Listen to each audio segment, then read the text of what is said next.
Cuando hablamos de entender el Nuevo Testamento, muchas veces tendemos a pensar que es complicado, pero la realidad es que es mucho más fácil de lo que se piensa.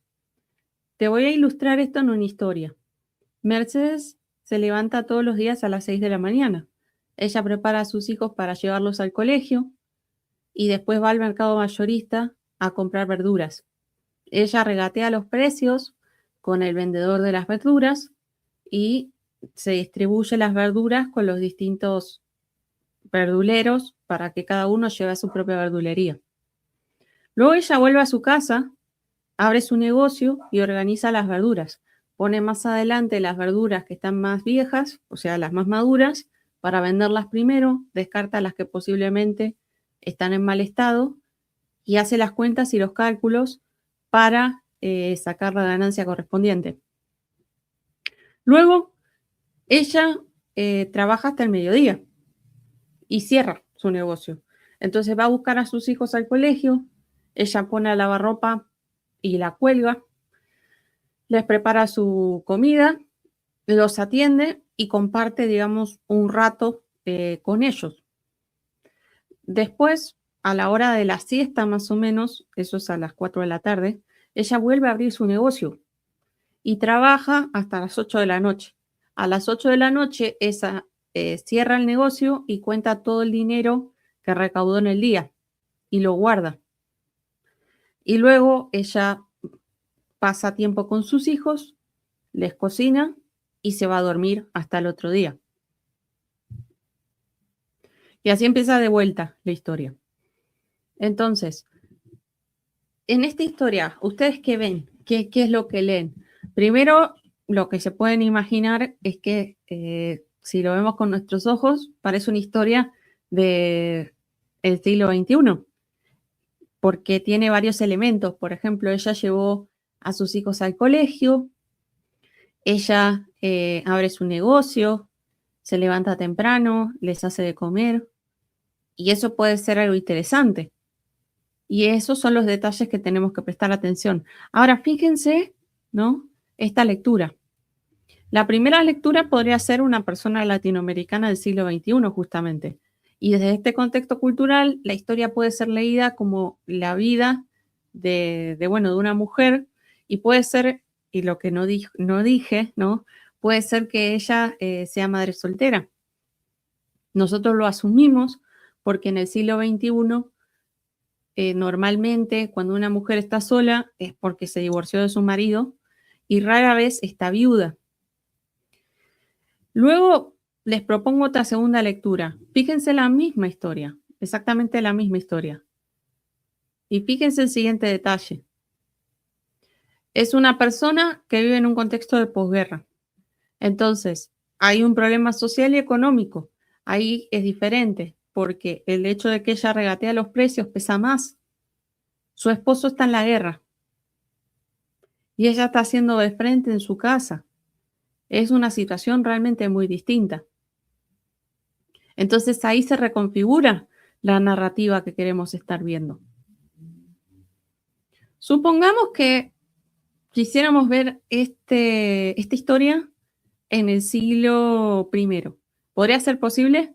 Bueno, claramente hay un detalle que no nos hace posible eso, que es el hecho de que ella lleva a sus hijos al colegio. Entonces no sería posible. ¿En qué época más o menos podríamos situarlo de por lo menos? Y estamos hablando del siglo XX. Antes, el acceso a la educación era para clases privilegiadas. Ahora el acceso a la educación se masivizó de forma de que las personas pudieran acceder a una educación independientemente de la clase social. Incluso el Estado proporciona educación gratuita en muchos países. Pero obviemos ese detalle. Supongamos que nosotros nos obviamos ese detalle, no lo vemos. ¿Cómo cambiaría? Nosotros estaríamos pensando incluso en otra época. ¿Y cómo lo pensaríamos? Bueno, en la antigüedad el hogar y el trabajo no estaban tan separados como hoy, salvo este caso de la verdulera, ¿no? Pero en muchos casos es ir al trabajo, no la casa y el trabajo. Y la parte de la economía doméstica era parte, digamos, integral de la vida familiar. Entonces, posiblemente una mujer del siglo I leería esta historia como algo normal. De hecho, digamos, podemos seguir discutiendo estas cuestiones, pero veamos algunas cosas, ¿no? ¿Qué es lo que dice el texto y qué es lo que no dice? Y cómo eso a nosotros nos moldea la mente, ¿no? Porque, como les dije, una de las primeras cosas que por ahí podemos pensar es, leyendo este texto, ella era madre soltera porque hizo todo esto, sí, pero porque lo estamos situando ahora. Si lo situamos antes, en la posguerra, como les dije, es diferente, es muy distinto. Y fíjense, yo no dije nada, pero el texto, en su ausencia, habló solo. Esto mismo pasa cuando nosotros leemos la Biblia. Por eso es importante tener en cuenta el contexto. Y hay tres cosas que quiero que veamos que nos van a ser de utilidad para poder entender estas cosas. Primero quiero que vean el qué. El qué es fundamental. ¿Qué se dice en el texto? Y ahí uno puede hacer una lista de puntos de qué cosas se dicen, los datos. Luego, el para qué. ¿Qué es lo que intenta transmitir el autor del texto? ¿Cuál es su propósito? ¿Cuál es su intención? Eso lo vamos a anotar. Después también es el con qué, uno se podría preguntar, y el por qué. Estas preguntas nos van a ayudar a darnos cuenta, digamos, el contexto global del texto en sí, y nos van a ayudar a entender un poco más el texto bíblico. Esto es un poco la idea de la guía de Lucas que yo les dejé.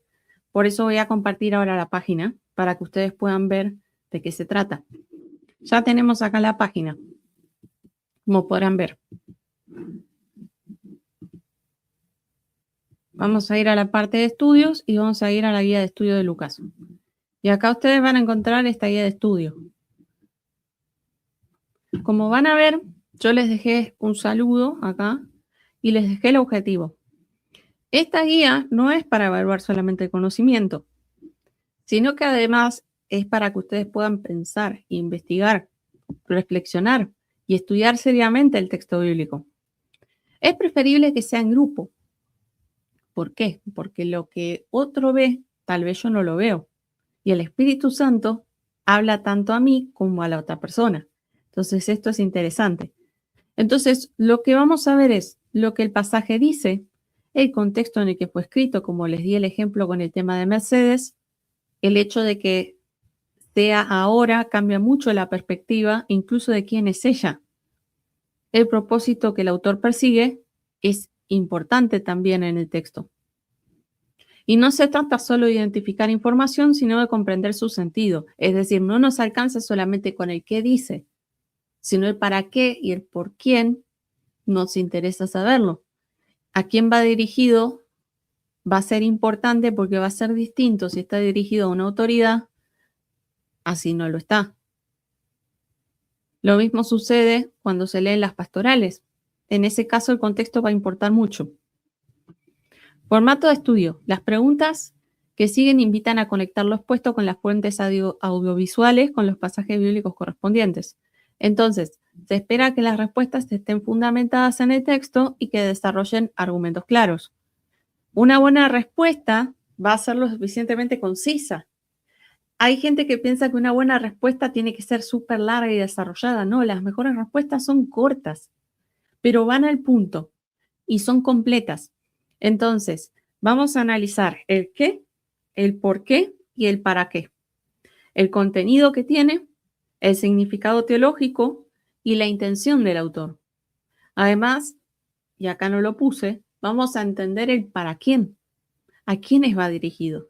Y eso va a cambiar mucho el tono de la carta. Y también el para quién cambia incluso cómo nosotros hablamos. No es lo mismo que nosotros hablemos con una persona que conocemos hace años que hablemos con un desconocido. Son dos tonos completamente distintos.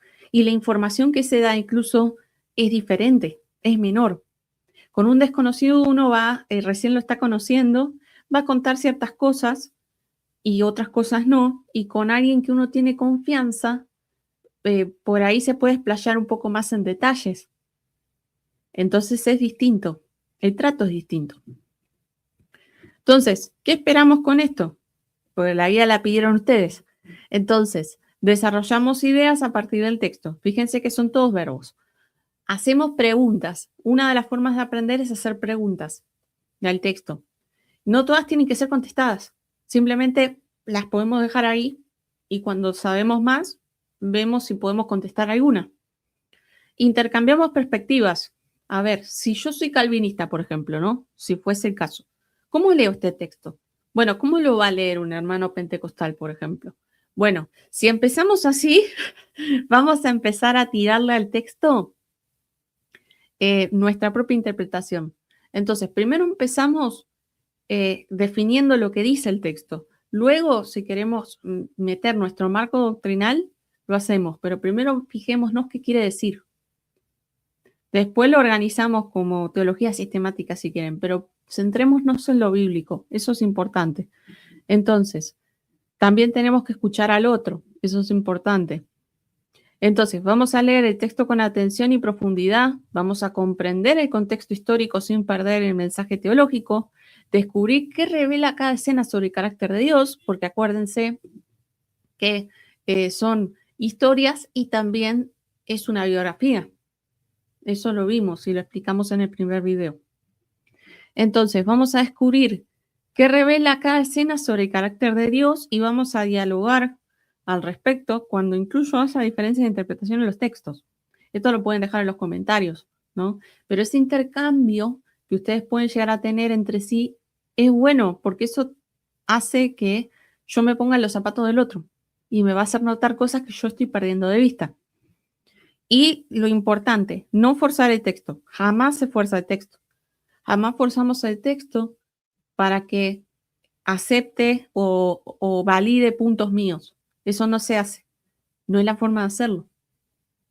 Nosotros tenemos que tratar de entender qué quiso decir el autor, no cómo yo encajo mis pensamientos en lo que dice él. Eso no se hace. Entonces, la invitación es a ser abiertos, pero también serios y bíblicos. Y en este sentido, yo les recomiendo la serie que estamos haciendo del libro de Bert, de 7 cosas que quisiera él que los cristianos sepan de la Biblia, donde ahí tratamos varios temas acerca de, por ejemplo, la inerrancia, la inspiración, el contexto de la Biblia. Hay varios temas que son interesantes, entonces les recomiendo ver esa playlist. Pero el contexto importa y de hecho es uno de los últimos videos que hicimos. Así que, bibliografía, ¿qué les voy a recomendar primero? Está por último lugar, la Biblia de trasfondo cultural. Esa Biblia les va a dar un panorama contextual que muchas Biblias de estudio no tienen. De hecho, yo les leí la otra vez la Biblia de estudio de la Reforma, donde en un comentario acerca de Junias ya tiraba su propia interpretación acerca del ministerio pastoral, cuando no es lo que apunta el versículo. Entonces, nosotros queremos entender el contexto cultural, vamos a fijarnos eso.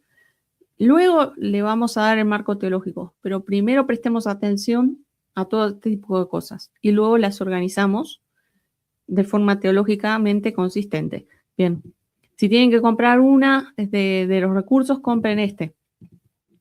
Y luego ustedes pueden elegir este, el Nuevo Testamento en su mundo, que va a salir, se estima que para mitad de año en español. Así que si no lo compraron, no se apuren a comprarlo. De hecho, es bastante caro, así que les diría que para este esperen. Yo mientras tanto voy a seguir mostrando las otras cosas. Y luego tienen el IVP Bible Commentary, que hay en el canal, de hecho, una explicación acerca de este comentario de Craig Keener. Y ustedes lo pueden ir a ver. Luego les dejo la playlist. Acá está la playlist para que ustedes puedan ir a ver los videos. Y acá está la guía.